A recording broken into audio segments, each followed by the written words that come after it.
of the most disappointing Toyota Tacoma mods I've ever done. Don't make this mistake. Save your money.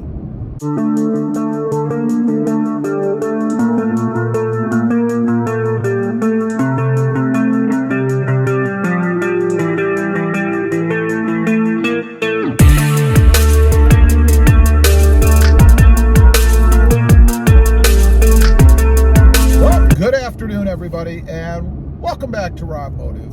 And yeah, I wanted to get on here today and talk about one of the most disappointing, one of the biggest mistakes I've ever made with a Toyota Tacoma mod. They're not cheap. I mean, they're not exorbitantly expensive, but they're not cheap. You know, recently I upgraded the tweeters in my Toyota Tacoma. I put the Subaru style, or the Subaru type, whatever you want to call them, kicker tweeters in the front of my Tacoma. And I gotta say, it makes a heck of a difference. It is awesome. Completely transforms the sound system in the truck. But I've also done more than that in the past. You see, I thought since the kicker tweeters made such a profound difference in the Tacoma, I would go ahead and update or upgrade all of the speakers. The two in the sides in the front and the two in the sides in the back. So I bought them all. I bought all the kicker speakers and I ripped the doors apart. That's a risk in itself. You have to take your time when you're doing that. I've heard of more than one person breaking off those little clips that hold your door cards in. So if you're going to do it, be very careful, but I would suggest you don't bother. So anyway, I went ahead, I did that, I put the speakers in, and then I fired up the truck, turned on the radio, and man, I was ready. I was ready for a heavenly experience to the ears. I thought, you know, this is going to sound awesome because those tweeters made such a big difference. Man, I was disappointed. I was very disappointed. I really couldn't tell any difference between what I had from stock and what I had put in with the kicker speakers. Now, I'm not dogging kicker speakers because I don't believe that it mattered what speaker I put in. I think it's all about the setup in the truck. And I'm no audiophile. You know, there are people out there, and I know you're on here watching right now, that already know what the problems are and would tell me I did this wrong, I should have done that.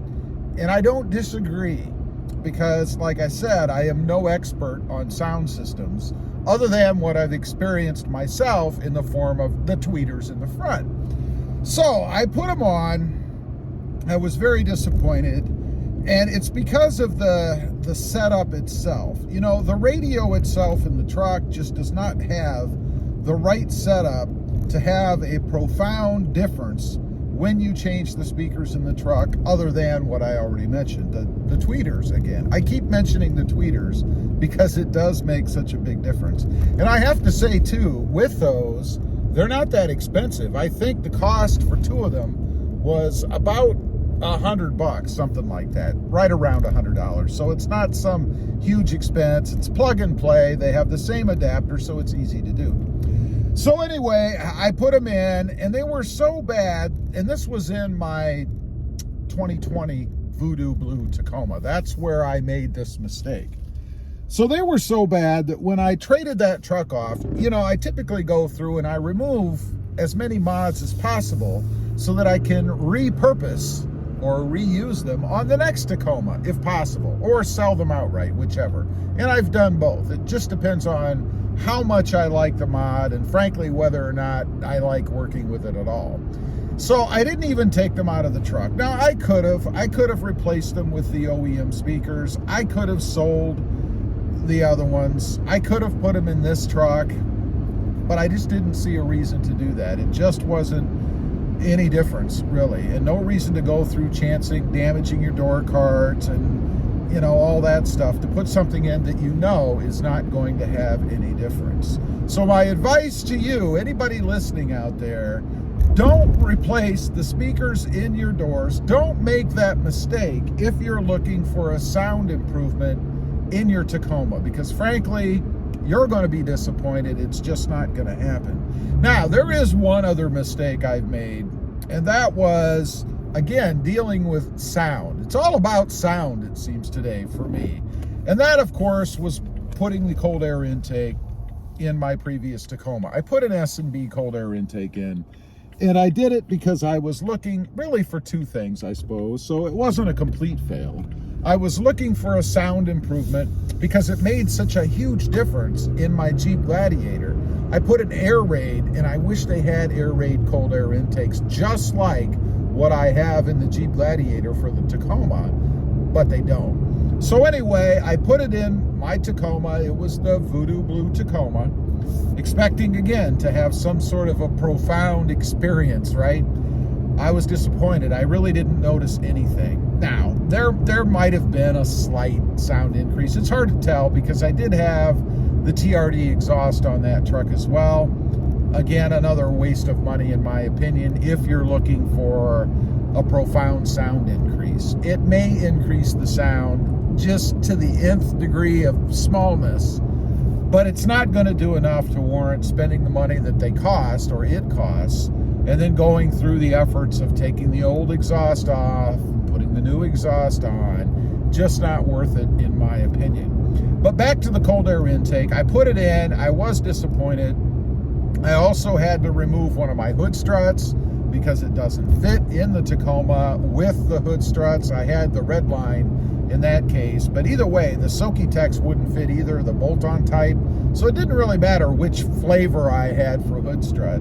There just wasn't enough room with that bigger cold air intake. It would fit with the TRD cold air intake, and I think that's what I'm going to do with this truck, only for aesthetic reasons. I'll probably sell the S&B that I have, which is fine. There's nothing wrong with it. And if you don't have hood struts in your truck, then it will fit.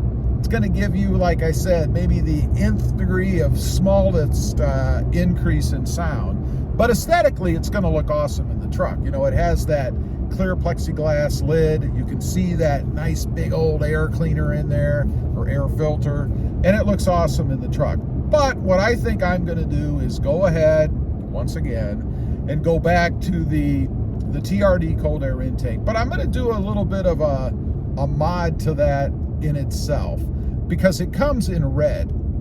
Now, the theme on my truck is, of course, orange. So I really don't want a red accessory under the hood. I really prefer to have something that matches or goes along with the rest of the theme for the truck.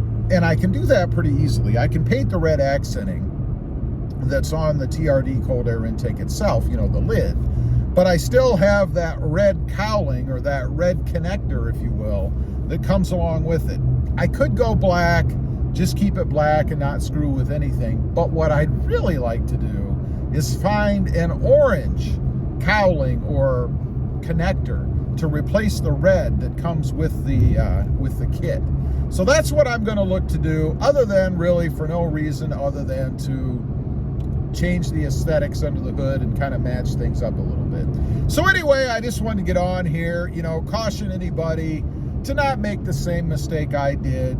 You know, putting the extra speakers in aren't going to make any difference unless you go further and either upgrade the radio or put more equipment into the truck to make it sound better. Leave a comment. Let me know what you think. If you have changed out all of your speakers, did it make a difference for you without doing anything else to the truck? I'd be curious to know. Also, real quick, I do have 2 additional channels. Robmotive FST, all about full-size trucks, including my brand new Ram 1500. And Robmotive JT, all about my 2020 Jeep Gladiator. Check them out, and if you're interested, why not subscribe? Don't forget to click that notification bell so that you don't miss out on any upcoming videos. And do me a favor, smash that subscribe button on the way out. Thanks for watching. Stay safe out there. Bye.